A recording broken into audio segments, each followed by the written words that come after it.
Hey fairy grasshoppers, it's Bridget. I wanted to show you a crystal grid. I've referenced this concept before, but I haven't actually showed you mine. This is the current one I've been working off of for a bit now. It's just a cloth here. It has a foundation and a base. This is sacred geometry. That's what we call this, the cool sacred geometry shapes here. This one, this gold, beautiful shape is actually the flower of life. This is the pattern, the reoccurring pattern in nature and all things. If you zoom in and look at just one of these circles, see this little flower here? This is actually the seed of life. When you just see this one, see this little flower here? And then when it repeats like this is the flower of life. Nice, huh? All right, so this grid, there are a couple of different stones on here, so I'm going to go through what they are. The most important thing to know is there's no specific recipe or have to or must do in my view, in my viewpoint here when you work with crystals and grids. And that means whatever feels right to you is right for you. So how I did this one was, I always start with the center pillar. This is like the Leawesh. If I work with you in private session, you know, if I ever do any clearing or anything, Leawesh is the pillar of light, which is the center pillar, which is you. This represents you and human body to me.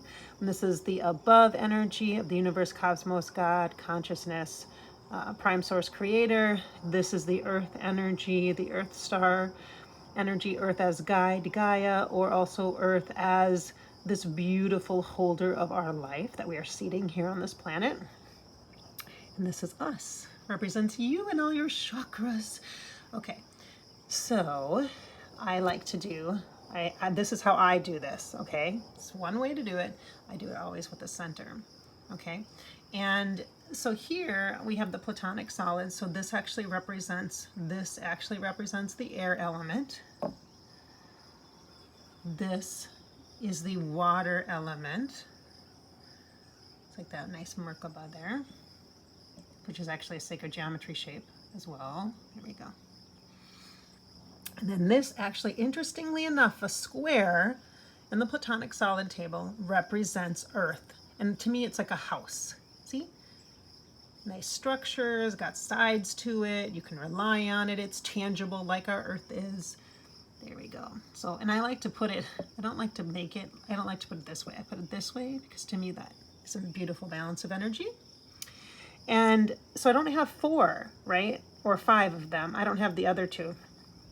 I have chosen in this particular grid to honor 3 energies. These are usually, when I use the platonic solids, it's a representation of the elements, the 4 elements, the 5 elements: earth, air, fire, water, light, earth, air, fire, water, universe, etc. But here, for me, I have been working with the sky energy, the sea energy, this represents water, and the earth, did I say that? This represents water, by the way, you guys.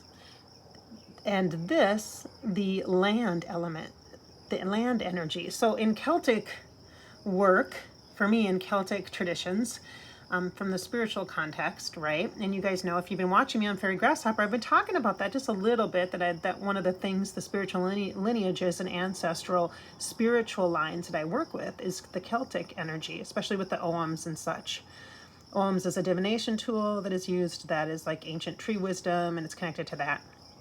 It's kind of like runes or rune stones, that kind of thing, picks, staves, all that, the feta, etc. Okay. The Celtic alphabet, kind of a druid thing, kind of transcends that. Okay, anyway, I digress. So I've been working with the sea, the sky, the sea, and the land. So that's how I'm honoring the elements this time instead of doing earth, air, fire, water. Okay?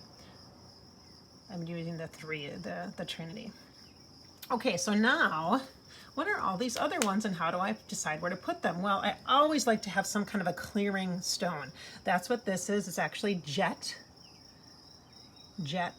It's a very lightweight stone. These are really small ones. I have some really big round ones that I like. They're super lightweight. I love them for clearing energy. Black stones absorb energy, just like a black t-shirt on a hot sunny day absorbs energy. It really, I think it adds, for me, it helps to just create, it's almost like an air filter, kind of filters the energy. That's how I look at it. So I have one here and I have one here. This is unique to me. I haven't done this before, where I have 4 points or 4 corners here within the shape.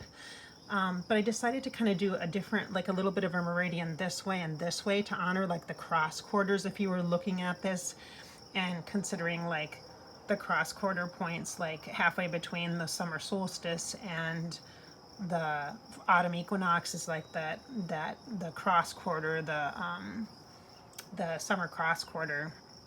And so I decided to honor that kind of. It's like the directions, the 4 directions. So north, south, west, and east. So then northeast basically is kind of right the vibe here. All right, and southwest here, vibe. So I decided to honor this meridian kind of like it as an X, to add an extra layer of stability here. I decided to do that on this one. So now the opposite one with the other 4, see there's 4 that make up these 4 points here, is this is just a rose quartz. Justa. Everybody, look at how light it is. It's very pale. It's hard to tell that it's rose quartz, but it is.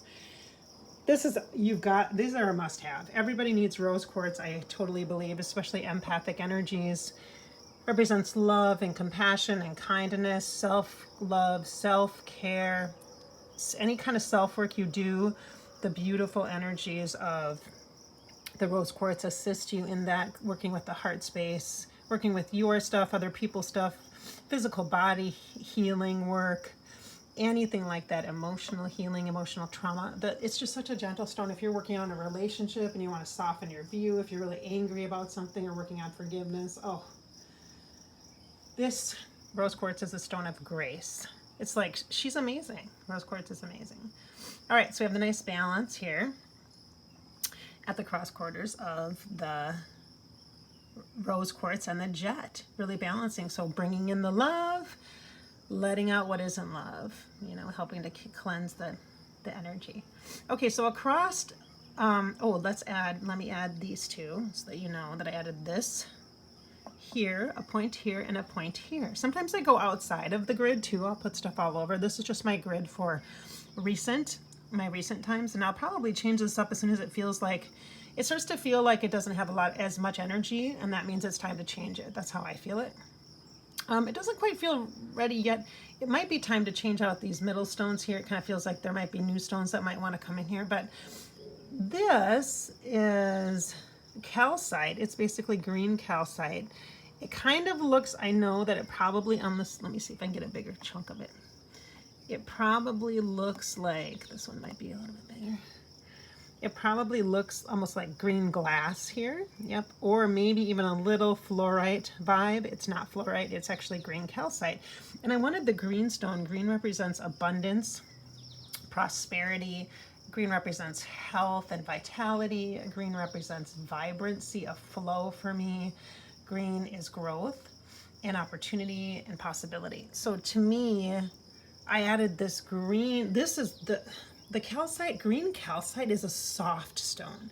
So it's kind of like an Archangel Raphael vibe, but it's very, very soft and soothing. It's not quite as masculine energetically as some other stones are. It's very soft and soothing. You can see through it. It's transparent. It's cohesive. It fits very, very nice. Doesn't it feel good with this rose quartz and calcite? Yes, very, very nice. Very nice, very nice. So I put these at the top and at the bottom, like as above, so below, and what we're receiving. Always up here feels like either a third eye stone, or if it's outside here, it's a crown chakra stone, is how I see it. I like imagine this like as the chakras within the body of us. We are the pillar of light. I just felt like this, like what's coming in. This is like this green, hopeful possibilities, positive, healing energy vibe, abundance, prosperity, opportunity, that kind of thing. Just really hopeful, very hopeful energy here. With the assistants, I've been working a lot. I had been working a lot in the last, oh gosh, a month or so with Archangel Raphael. And so because of that, I think this also honors him, his energy. So that's that. And then I felt like I wanted honoring a nice meridian across. So I'm honoring the directions here. I almost always do that. I don't ever have this blank here. The center point here, interesting, is that Merkaba energy, which is actually, see this, look at that, platonic solid, hello, lovely, hello, beautiful. This is actually a representation of water element. Interesting how it's right at the center, which would be the heart or the core of us. Which as an empath, this is a perfect grid for an empath energies. Okay, so now what are these, Bridget? What are these right here? Well, this one looks weird. Look at that. I just flipped it over. I'm like, hello. It's like staring at us. Hi, everybody. This is kind of special. I didn't notice that. Interesting. That's an interesting one. These might look like green moss agate. They're not. They're not, but you could use that. You could even use malachite, which is a little more intense though. Malachite is a very green, to me, very mystic stone. Okay, that's like a real powerful magic stone. This is bloodstone. This is actually one of my kids' birthstones energies in with the alternative birthstone chart. This is like a tried and true energy. Bloodstone for me is about keeping the systems flowing, supporting structure. It has a bit of a masculine vibe and a feminine vibe together. It has this partnership, unity energy, but it also has a very natural energy. It feels like the trees to me. It gives me stability, it feels stable. It supports the systems. It just, healthy systems like structure and things like patterns like this. Like this to me is a system. Okay. The sacred geometry shape, this flower of life is a system. Let me just mention here too. Let's see if I want to put this back in the right spot here. I have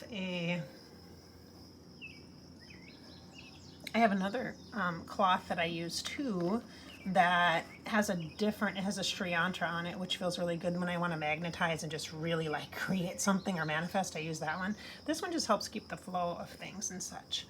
So there you go. There's just one example. I can do more of these if you want to see kind of what I do. And so I just have it on this little cube, little storage cube. Right now it's outside so I can talk to you about it. But I have it in my kitchen. And my kitchen's where my magic happens, right? By my altar space, my table that I work on when I do cards. And then my computer's not too far away on the kitchen table and such. I like to work in the center of the home, and that's what my kitchen table area is. And it's got a lot of natural light, and it's just really a lot of windows, and it's nice there. So I wanted to give you an example of what a crystal grid is like and what a grid is. It's not that complicated. You can actually print one of these out online. You could print out a sacred shape, just Google it up and look at the images and print out one that feels good to you, and use some of the rocks or stones that you have. You can even use rocks or stones that are outside your home, in your little rock beds in the front of your house or in the business complex that you work at. Or you go to the beach and grab some stones. I mean, you can literally walk along the road and grab a couple of earth rocks and use those. Whatever fits for you, whatever feels good for you. And whatever size stones you want, They can be super tiny little chips of stones. That can work really well for a grid, especially on a paper grid. Or you can use medium size or larger stones as well.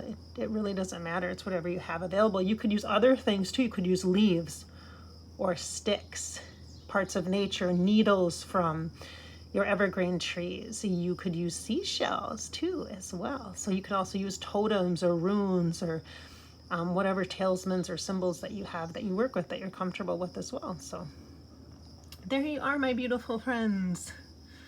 This is Bridget. Thanks for watching, fairy grasshoppers. I appreciate you so much. I hope you've enjoyed this video about crystal grids.